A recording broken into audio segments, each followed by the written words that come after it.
stitch basically involves you weaving your needle in and out, and it creates a dashed line. So I've got my thread with a knot in the end, and I'm taking it up.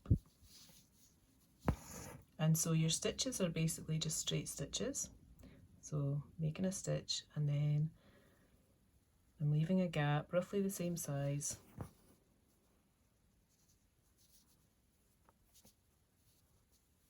Then I'll create another stitch, bringing it up.